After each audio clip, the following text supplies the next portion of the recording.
Hello everyone, this is going to be a guide for the Alpha Chromatic Anomaly on Heroic Mode. Just a warning, since this is going to be a video on an Alpha boss, things could definitely change from here to live, and we're not really sure everything was quite working out the way that they intended, especially with the tank debuffs. Now this fight you're going to want 2 tanks and just an average amount of healers to your comp. So you don't want too many healers if if you don't have too many players in the raid, since it is heroic, it adjusts. Now the main thing with this fight is you want to tank him on a marker, and the reason why you want to tank him on a marker, you can put this marker anywhere you want, is that he always summons an ad that is far away from this marker, and you're going to see the ad coming up very shortly. Now he does summon a bunch of small little ads either on the left or the right of him, and these just really need to be picked up by the tank, and you can just mow them down. Like on heroic, you just AoE them down, they don't do anything. Now you see here, he is summoning the ad based on the little fog on the ground, and once he starts summoning this ad, then you start dragging him over to it immediately. Now this ad will cast 2 things. It'll cast Warp Nightwell, which you must interrupt, or he'll cast Chromate, something like that. I don't know, we're not really sure what that did, but you pretty much just need to interrupt the Warp Nightwell. And once this ad falls below 30% HP, you actually can't interrupt it anymore, so you just need to burn it down. Now the ad is the #1 DPS priority. Now once you do kill the ad, he drops an item which allows you to interrupt this cast. On the alpha, this cast was kind of bugged. If you interrupted him before he did it, or before he even finished the cast, he would bug out and do no abilities for the rest of the fight. So we let him start channeling it, then we interrupt. And all you need to do is, any player just needs to click the ad, corpse, and run to the boss, and your character will just automatically jump up and slam down on the boss, and that'll interrupt his cast. Now while he's doing when the ad is up and he's like kind of channeling into the Nightwell, you saw those arcane orbs just going around, and those are really obnoxious. As you can see, he's doing it right now. You pretty much just need to try and avoid getting hit by these as much as possible. Also, if you notice that everything is now moving slowly, it's not because of lag, it is because of time. This boss controls time. Now when you start this boss, time is normal, but after the first channel that he does and you interrupt him, now time is slowed by 30%. So the ad casts 30% slower, he melees 30% slower, the debuffs he puts out are 30% longer. Like everything he does is 30% slower, except these arcane orbs. These arcane orbs were going normal speed, we thought. They were really hard to dodge. So the way to counter this is we would lust in this phase on this ad and just nuke it, get out of the slow phase.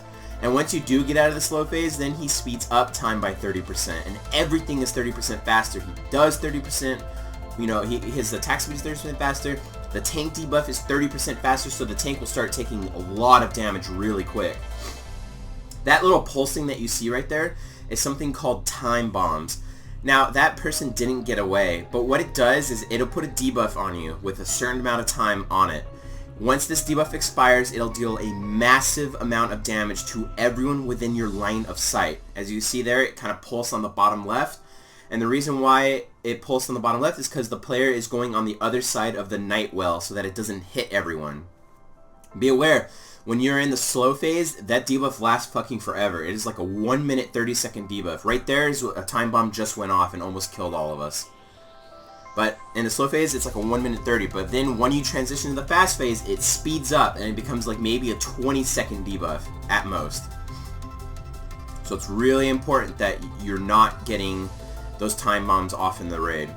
And as you can see there, once he does actually cast a Nightwell empowerment, like the ad, it causes the whole Nightwell to like pulse.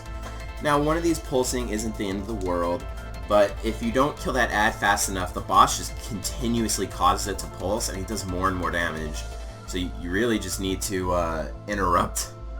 You really need to interrupt the ad as best you can, have an interrupt rotation set up. We were calling out interrupts, and then really just, you kind of just need to interrupt it, nuke the ad, and get him out of that phase. Once he gets out of that phase, you go back to being normal speed, I believe, or was it speed? I'm not really certain. I think it was normal. I mean, that's pretty much it. The fight just kind of repeats on itself. You really only have to deal with one slow phase ad, because after that, he never goes into an ad phase while being slowed ever again. You should kill him before that ever happens. Just make sure you're interrupting the ad, and that's really it. This boss wasn't too bad. He had a few bugs, but not too bad. And really, the only way you can wipe is you don't kill this ad fast enough, and you set off time bombs in the raid. So yeah, that's pretty much it for this boss.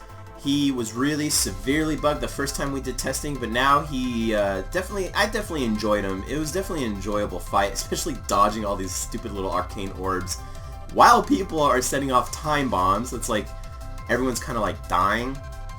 If you get hit by the arcane orb, by the way, you do a AoE pulse around you, and so if a lot of people get hit by these, then there's a lot of damage going out. And I guess one last thing to note is when he does go into the speed phase, make sure you have cooldowns on your tanks, because they could get one shot super fast if you are not prepared. And I guess one last thing, for 15 seconds after you break him out of the channel, right? Like when you jump on him, after you kill the ad and you jump on him and stop his cast, he will take a lot more damage. So some classes were saving their cooldowns for that, and they were just nuking into him when that was happening. But other than that, that's it for this fight. If you liked it, go ahead and subscribe. I'm going to be doing these for a lot more of the fights, and come when Legion launches, I'm going to be doing Mythic boss guides, hopefully within a week of us killing them. Have a good day.